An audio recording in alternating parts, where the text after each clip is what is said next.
২০২৪-২৫ বৰ্ষৰ বাজেটত স্থান পালে অসমৰ বানপানীয়ে অসমৰ বানৰ বাবে বিশেষ সাহায্য প্ৰদানৰ কথা ঘোষণা বানত হোৱা ক্ষয়ক্ষতি ৰোধৰ ব্যৱস্থা কৰিব কেন্দ্ৰ চৰকাৰে বান পৰিস্থিতিৰ মোকাবিলা কৰিবলৈ বিশেষ পেকেজৰ প্ৰদানৰ কথা উল্লেখ এই বিষয় সন্দৰ্ভত জনাই যাম সবিশেষ ২০২৪-২৫ বৰ্ষৰ বাজেটত স্থান পালে অসমৰ বানৰ বাবে বিশেষ সাহায্য প্ৰদানৰ কথা ঘোষণা বানত হোৱা ক্ষয়ক্ষতি ৰোধৰ ব্যৱস্থা কৰিব কেন্দ্ৰ চৰকাৰে বান পৰিস্থিতিৰে মোকাবিলা কৰিবলৈ বিশেষ পেকেজ প্ৰদানৰ কথা উল্লেখ বান ব্যৱস্থাপনা খহনীয়া সমস্যা সমাধানৰ বাবে বিশেষ পেকেজৰ ঘোষণা আৰু আমি যেহেতু জনাইছো কিছু সময় পূৰ্বে বিত্তমন্ত্ৰী নিৰ্মলা সীতাৰমণে ইতিমধ্যে দাখিল কৰিলে ২০২৪-২৫ বৰ্ষৰ পূৰ্ণাংগ বাজেট আৰু ইতিমধ্যে পূৰ্ণাংগ বাজেটখনত কেইবাটাও দিশ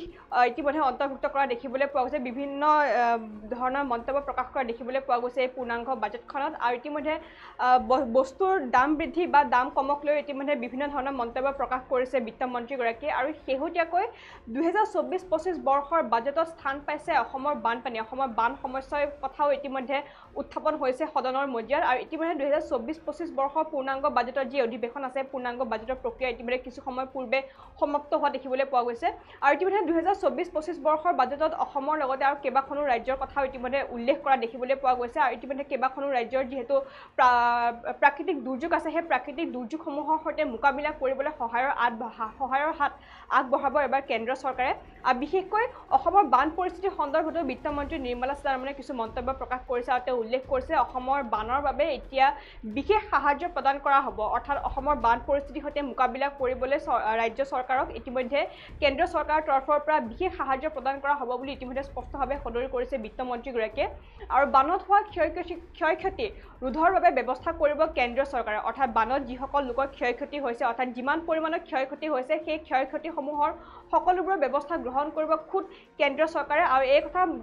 সদনৰ মজিয়াত উল্লেখ কৰিছে বিত্তমন্ত্ৰী নিৰ্মলা সীতাৰমণে আৰু ইয়াৰ লগতে বান পৰিস্থিতিৰে মোকাবিলা কৰিবলৈ বিশেষ পেকেজৰো কথা ঘোষণা কৰিছে ইতিমধ্যে বিত্তমন্ত্ৰীগৰাকীয়ে আৰু ইয়াৰ লগতে বান ব্যৱস্থাপনা খহনীয়া সমস্যা সমাধানৰ বাবেও বিশেষ পেকেজৰ কথা ঘোষণা কৰিছে বিত্তমন্ত্ৰীগৰাকীয়ে অৰ্থাৎ বান পৰিস্থিতিৰ সৈতে মোকাবিলা কৰিবলৈ ইতিমধ্যে লগতে খহনীয়া সমস্যাসমূহৰ যিসমূহ হৈ থাকে অৰ্থাৎ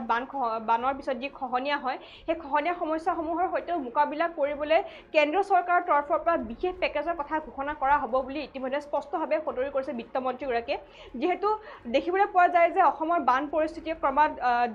দিনক দিনে ভয়াৱহতাৰ ফালে গতি কৰা দেখিবলৈ পোৱা গৈছে বিগত কিছুদিনৰ পৰা যিহেতু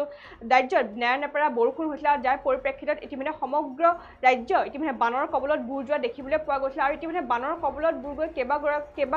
ঘৰ লোকে ইতিমধ্যে ঘৰ ত্যাগ কৰিব লগা হৈছে কেইবাজনো লোকৰ ইতিমধ্যে মৃত্যুক সাৱটিব লগা হৈছে আৰু ইতিমধ্যে অসমৰ বান পৰিস্থিতি ক্ৰমাৎ ভয়াৱহতাৰ ফালে গতি কৰা দেখিবলৈ পোৱা গৈছে আৰু তাৰ প্ৰতি লক্ষ্য ৰাখিয়ে এতিয়া অসমৰ বানৰ বাবে বিশেষ সাহায্য প্ৰদানৰ ঘোষণা কৰিছে বিত্তমন্ত্ৰী নিৰ্মলা সীতাৰমণে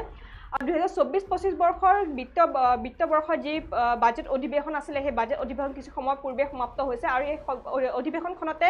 অসমৰ বান পৰিস্থিতি সন্দৰ্ভত এক বিশেষ মন্তব্য প্ৰদান কৰিছে বিত্তমন্ত্ৰীগৰাকীয়ে আৰু তেওঁলোকে উল্লেখ কৰিছে যে বানত হোৱা ক্ষয়ক্ষতি ৰোধৰ বাবে এতিয়াৰ পৰা কেন্দ্ৰ চৰকাৰে দিব সাহায্য অৰ্থাৎ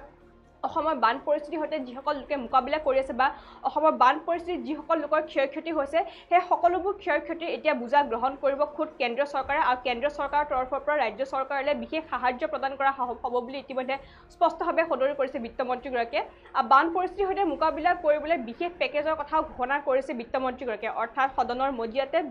অসমৰ বান পৰিস্থিতিৰ সৈতে মোকাবিলা কৰিবলৈ ৰাজ্য চৰকাৰক ইতিমধ্যে বিশেষ পেকেজৰ কথাও ঘোষণা কৰিছে বিত্তমন্ত্ৰীগৰাকীয়ে আৰু ইয়াৰ লগতে বান ব্যৱস্থাপনা খহনীয়া সমস্যা সমাধানৰ বাবেও বিশেষ পেকেজৰ কথা ঘোষণা কৰিছে বিত্তমন্ত্ৰীগৰাকীয়ে অৰ্থাৎ বান পৰিস্থিতিৰ উপৰিও যি খহনীয়া সমস্যা আছে অৰ্থাৎ যিহেতু দেখিবলৈ পোৱা যায় যে বান পৰিস্থিতিৰ পিছত পৰৱৰ্তী সময়ত ইতিমধ্যে মথাউৰিসমূহ ভাঙি যায় আৰু যাৰ পৰিপ্ৰেক্ষিতত যি নৈৰ কোবাল খুঁট আছে সেই কোবাল খুঁটে ঘৰসমূহ ধ্বংস কৰা দেখিবলৈ পোৱা যায় আৰু তাৰ প্ৰতি লক্ষ্য ৰাখি ইতিমধ্যে বান ব্যৱস্থাপনা তথা খহনীয়া সমস্যা যি আছে সেই খহনীয়া সমস্যাসমূহৰ সমাধানৰ বাবে ইতিমধ্যে বিশেষ পেকেজৰ ঘোষণা কৰা হৈছে আজি এই বাজেট অধিৱেশনত আৰু ইতিমধ্যে অসমৰ লগতে হিমাচল প্ৰদেশ উত্তৰাখণ্ড আৰু ছিকিম ৰাজ্যলৈও ইতিমধ্যে বিশেষ সাহায্যৰ কথা ঘোষণা কৰিছে বিত্তমন্ত্ৰীগৰাকীয়ে আৰু ইয়াৰ লগতে যিসমূহ ৰাজ্য প্ৰাকৃতিক দুৰ্যোগসমূহৰ সৈতে মোকাবিলা কৰি আছে সেই ৰাজ্যসমূহলৈও ইতিমধ্যে সাহায্যৰ কথা ঘোষণা কৰিছে বিত্তমন্ত্ৰীগৰাকীয়ে